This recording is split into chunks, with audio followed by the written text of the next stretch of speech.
Diamnesis. But that's stretching. But the punish game on both of these characters are really solid. Yes. Like, I don't know. The game might just go down to who gets the most grabs in neutral. It really might, especially with the grab game that both of these characters have. Captain Falcon is one of the fastest fallers in the game, okay? There is a very substantial difference between weight and fall speed, for those of you who don't fully understand the way this mechanic works. Fall speed determines exactly what it sounds like. It's how fast you fall. You have something called a terminal velocity that's as fast as you can possibly fall. Captain Falcon's is one of the highest. It's like just a hair under, I believe, Wolf, then Falco. I believe so. His fall speed in general. His terminal velocity, I believe, is faster than both of them. Okay? Now, what that means is Captain Falcon, he's a bit of a middleweight character, and he's a fast faller. Ooh! Spikes? Really? Oh my god! DMG.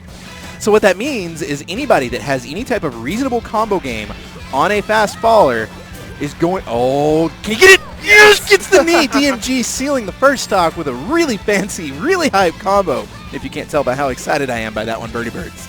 Oh my.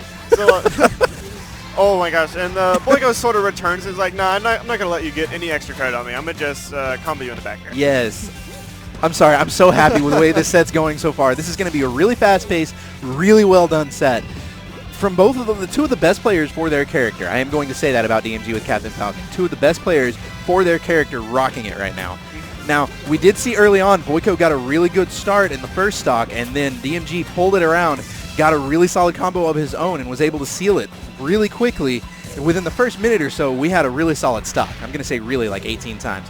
Neutral air sends him out. Ooh, this is Falcon's weak point recovery. Yes, that was a really smart decision by Boiko. He didn't go for anything fancy, didn't go for anything solid, just got a down or forward tilt, and that sent him out and down, and we're good. Yeah, it doesn't matter how long the edge guard against Falcon takes, as long as it's guaranteed, it's good. It's kind of like, wow, he ledge canceled that up B. Did you see that? I mean, DMG was ready for it and got the down air, but Boiko definitely ledge canceled that PK Thunder 2 from way off stage. Boiko has a pretty solid mastery over his character, and therefore can sweet spot, ledge cancel, and do all the things like boxes up B can do. Yes. It's just harder due to the fact that you have to line yourself up with PK Thunder. So DMG had the right idea right there. He limited all of his options with his spacing, but once he dedicated to that up air, there was not too much that he could do outside of it. I'm fairly certain an up air is going to seal a stock at this point, so all he has to do is connect it, but Boiko's making it really difficult for him to do that. Boiko, excellent. There you go, right there, just as I was saying. He even got a trade out of it, so Boiko came out a little bit on top, gets the side B, and now he's got him into really bad position. Oh, I don't think he has a jump. Yeah, that's offstage Falcon's a dead Falcon. Yeah, so now we've got 2 stocks to 1, even percent, both of them at dead 0. Ooh, good grabs. Oh, no. I think. Okay. I think that was the right decision, actually. I was very worried just because. Oh my god, this is like Bizarro Flame with these stomps. All right, so DMG was like down a full stock, but now it looks like it's got to even up. It evened up. All right, dead even game. 13% separating these two players. It's basically the last. It is the last stock. I was going to say basically the tightest point you can be, but I don't know what's going to happen here. They both had such powerful combo games on one another. Okay, good job by DMG to get out of that position. Now he's got a little bit of momentum on his side. Doesn't get the stomp. Had he gotten that stomp, that would have maintained the momentum. Down air is not going to do it. Resets, gets another down air, back air. Not going to seal it. Great DI from DMG. And then on top of that, Captain Falcon's incredibly heavy. He's a fast follower. He's not going to go anywhere from something like that. So right now, DMG is behind. And one grab will probably be the end of it. Or one down tilt in there. But I don't know. That's probably that's going to seal it. I don't Falcon, think. 30 frames of landing lag. Wow. Excellent game. That was a really good game, dude. That was almost as good as that first game between Red X and Taylor HJ just a minute ago. There goes the knee. There it goes. Yes! I think you're hyped for a game 3 already. I am so. I really hope that they go to game 3, ladies and gentlemen. I'm sorry. I was so excited by that whole set. I've been just kind of chill out. I've been just chitty chatty, but the excitement of everything really got to me there. So I kind of went into like hyper mode for a minute. Well, they're two very technical players, and due to their characters, able to just move very quickly. Yes. And sometimes just like you lose track of them if you don't know what's going on. Yes. Gentleman into grab gets behind him actually. Did you know that Captain Falcon's grab is almost as big as Marth's? Really? It's just mostly behind him. Oh yeah, I didn't. I knew that like he had weird behind him. That right there, I believe that is why Captain Falcon players like the shorter stages. Boiko kind of leans back, laughs it off a little bit. Kid just decides, okay, we can keep going. We got this. We made a comeback in game 1. We can do this again in game 2. I think this is the correct decision. I think this is the right place for DMG to go.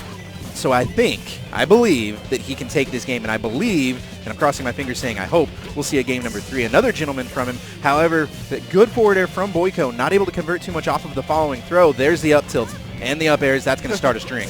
So there's like basically 2 types of stages Falcons will go to, and it's sort of dependent on the Falcon. Oh my gosh! Oh Jesus! No. All right, off stage, but yeah, 30 frames of landing lag is most characters can punish really easily.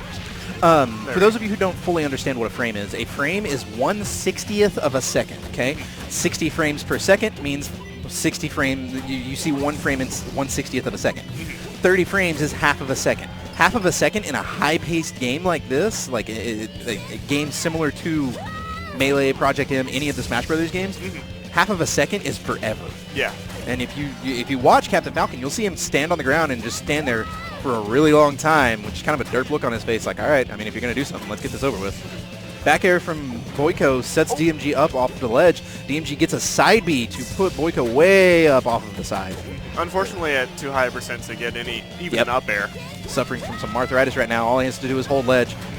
Actually, he didn't even have to hold ledge right there. Boiko got the wrong angle off of that one. Yeah. It's hard to see down there whenever you're below. Whoa! Whenever you're down in the blast zone in the magnifying glass, it's really difficult. Oh! It overextends and gets eaten. Very substantial overextension. Well done by Boiko. 2 stocks to 1, 0%. Even game from both players. I had a little bit of a remix go for me there. This is a turnaround of the last game. DMG was down 2 stocks to 1. Now Boiko's down 2 stocks to 1. DMG going for the Bizarro Flame. Stops! Oh! Game 3. Wow! With a very commanding ending to it. We get the instant replay. Let's see that. Typo, you're my favorite person right now!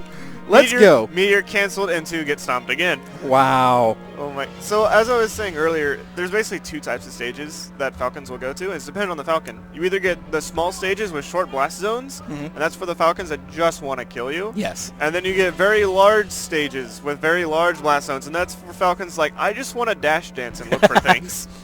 I just want to dance. Let me dance, please. Oh my gosh. I could play Melee, but I must dance. I know you guys can't see me, but I did that little like wave hand up in the air ballerina thing. Oh my gosh. First time today, ladies and gentlemen, after 1, 2, 3, 4, 5. This is the 6th set that we've seen today. The first game 3 we've seen. We've played 12 games of Smash Brothers so far today. This is game number 13. Let's go. All right, ladies and gentlemen, I want to see in the chat, I want to see 1 for DMG. I want to see 2 for Boiko. Typo, can we get a poll going on this one? Let's do this. All right. So, game number 3, opt to go to Low Tier City 4. That's just what I'm going to call this stage. Pokemon Stadium 2. Not PlayStation 2, not Pokemon Stadium 2, Low Tier City 4. I did call it PlayStation 2 earlier. Knee's going to seal the first stock. Oh, wow. Excellent DI from Boiko. I thought he was going to live through that. However, we've got a pretty solid commanding intro once again on the first stock of the game. And now, oh, wow. How did he miss that grab? I don't know. Like, there's a lot of characters whose grab ranges are a little bit weird. Yeah. Like, especially these 2, I believe. Like, Falcon's, most of his grab box is behind him for some reason, and then Ness sort of has, like, twinkle fingers or something weird. Yeah, he's got, like, Ice Climber style grab range where it's just, he's got these little itty-bitty things that you can't really grab anybody with. Good forward air. For the first time, we have a very commanding lead. 4 stocks to 2. He doesn't have a jump, doesn't even have to worry about the ledge. 3 stocks to 2. Yeah, about that. I take back what I said. It's 3 stocks to 2 instead. Like, the punish game on these 2 players against these 2 characters are so good that sometimes, at this point, I don't think it's the neutral. It's the I don't think it's the punish game defining the victory. It's the neutral. I can see that actually. Like, because their punish game is so hard, the punish game no longer matters. I wonder if Boiko meant to run up and forward air back there instead of doing a dash attack on the platform, because he might have been able to convert that into something. DMG with his first conversion on this stock, Boiko has really turned it up. He decided to dial it up to 11, see if he can push through the dash dance game and the spacing by DMG. Gets another grab. He lost his jump. However, DMG missed his input. I can guarantee you he meant to up air back there. Good back air. Tight game. Boiko has brought this back. We've got 2 stocks to 2, 39%. Boiko has really stepped up his gameplay in this. And one thing that's different about this stage than the previous one was that this is a very big stage to run around in. Yes. And usually we like, Falcons like the big stages to run around in. They have a really good dash dance range. But Ness has very odd movement coupled with his down B. Yes. Like it'll send his character in directions and speeds that you don't think he should be going. Yes. And because of it, very good conversion.